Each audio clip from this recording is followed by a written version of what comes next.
Bienvenue à tous dans l'invité de la rédaction sur Medi 1. Les récentes élections présidentielles en Côte d'Ivoire en 2020 ont été émaillées de violences qui ont fait plusieurs morts et blessés et des dégâts matériels. Une ONG a entrepris de mettre en œuvre des espaces de consultation et de dialogue citoyen portant sur les défis de cohésion sociale dans les localités qui ont connu un pic de violence. Quels sont les résultats de ces consultations et quelles initiatives pour la cohésion sociale en Côte d'Ivoire? On en parle dans cet entretien. Et nous recevons Arsène Konan, il est coordonnateur des programmes à Indigo Côte d'Ivoire. Bienvenue Arsène Konan. Merci, bonjour chers amis, bonjour à tous les téléspectateurs de Medi 1 TV. La récente crise post-électorale de 2020 n'a pas été, on dirait, n'est pas la seule crise post-électorale en Côte d'Ivoire. De l'expérience que vous avez sur le terrain, est-ce que vous pensez que les populations ivoiriennes ont tiré des leçons de toutes ces crises post-électorales?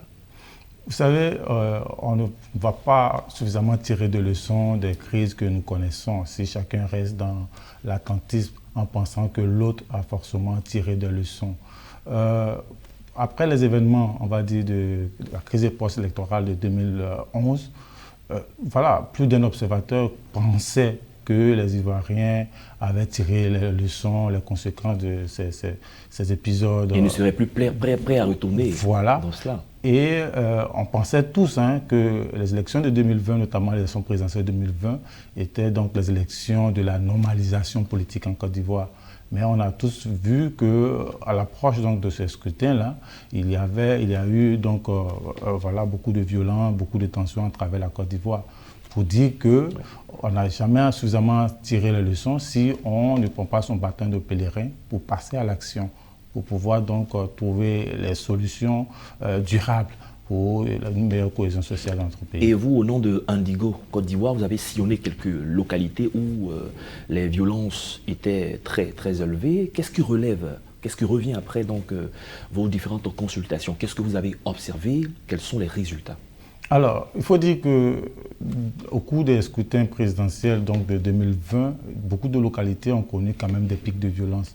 Et il s'agissait pour nous de regarder, entre autres localités, ces localités qui d'ordinaire étaient perçues comme des localités, on va dire, paisibles, et qui malheureusement ont connu un pic de violence inattendu en tout cas à la faveur donc, du scrutin présidentiel 2020. C'est ainsi que nous avons pu donc, choisir les localités de Daoukro, de Dabou, de Mbato, de Toumodi pour organiser donc, ces espaces de consultation et de dialogue citoyen.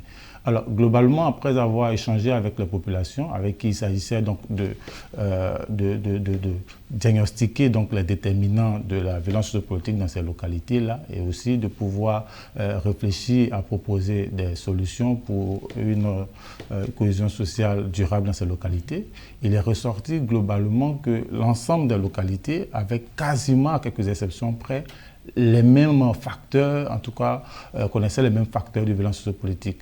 Le premier élément qui est ressorti, c'est que dans l'ensemble de ces localités, il y avait donc des passifs intercommunautaires qui ont été mal soldés ou qui n'ont pas été du tout soldés. Voilà, les populations vivent ensemble depuis longtemps. Il y a des faits, on va dire, au quotidien qui parfois ont divisé ces populations, qui n'ont pas été suffisamment adressés. Parfois, c'est même des faits, on va dire, de société. Voilà, ce sont là des petits incidents qui, mal régulés, ont pu laisser des ressentiments au sein des populations. On a pu noter également une sorte de repli identitaire et une sorte de gestion lacunaire des relations intercommunautaires. On a les populations locales dans la plupart des localités qu'on a visitées qui ont l'impression qu'on leur dénie la propriété historique de l'espace qu'ils occupent. En même temps, ceux qui sont des populations, on va dire, non locales, aussi ont l'impression qu'après tant d'années, après tant de choses qu'elles ont pu apporter à ces localités-là, elles ont ce sentiment perçu de rejet. Il y a aussi ces questions de rumeurs, la gestion des rumeurs de l'information intercommunautaire. Et ça, c'est assez frappant dans toutes les localités. Un autre élément qui est ressorti, c'est, comment on appelle ça, l'influence négative de la diaspora externe ou interne de ces localités. Ce qu'on nous on va appeler les cadres de la région. Parce que ce sont des personnes qui ont une certaine influence dans leur localité, bien que ne résidant pas forcément dans la localité.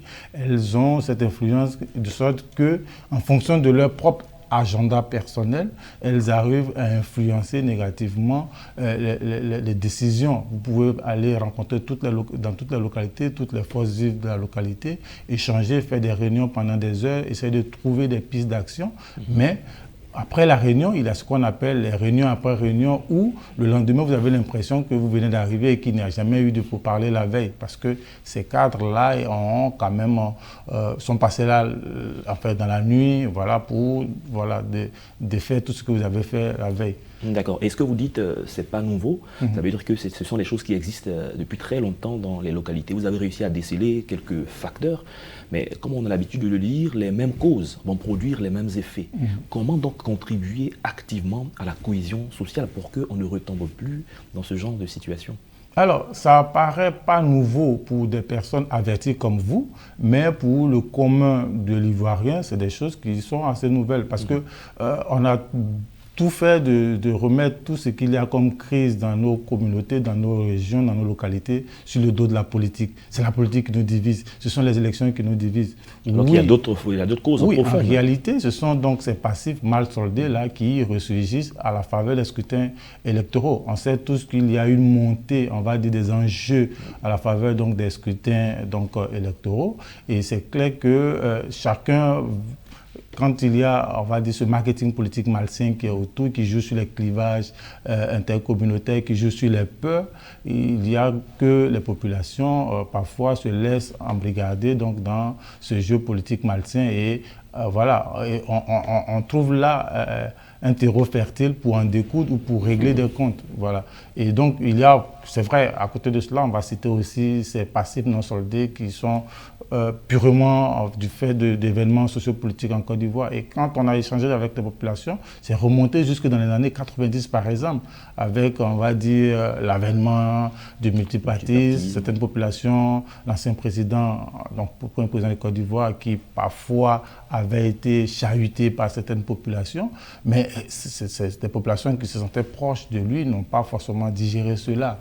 On a encore le premier boycott actif en 1995. Voilà, ce sont des passifs. On a le coup d'État de 99, on a 2000, voilà les élections de 2000, on sait tout ce qui s'est passé dans ce pays. D'accord, très bien. Est-ce qu'après ces différentes consultations, les populations que vous avez rencontrées et qui se sont exprimées, elles sont conscientes de leurs responsabilités dans la cohésion sociale et qu'est-ce qu'elles entendent faire activement? Alors, bien sûr, les populations avec qui nous avons fait ce diagnostic participatif et inclusif ont déjà compris qu'il y avait des choses à faire à leur niveau. Après, il faut leur donner un coup de main parce que le travail qu'on faisait sur le terrain avait aussi pour objectif de pouvoir donc déterminer au sein de ces communautés des acteurs qu'on pouvait responsabiliser.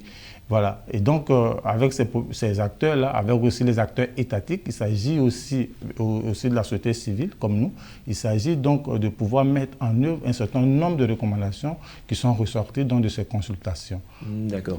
Est-ce que le ministère de la Réconciliation, les populations attendent beaucoup de ce ministère-là? Oui, bien sûr, le ministère de la Réconciliation, vous savez que la réconciliation est un vaste chantier en Côte d'Ivoire. Donc, les populations entendent beaucoup, mais ce que nous, on a essayé de faire comprendre aux populations, le ministère fera certainement ce qu'il a fait, mais les populations de chez elles doivent faire ce qu'elles ont à faire également.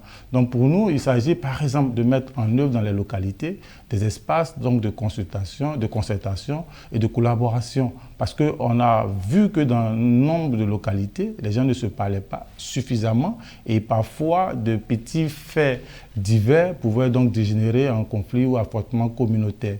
Nous avons aussi perçu qu'il fallait regarder vraiment de plus près et identifier tous ces passifs non soldés, que ce soit intercommunautaires ou sociopolitiques en Côte d'Ivoire, et essayer de trouver des solutions idoines.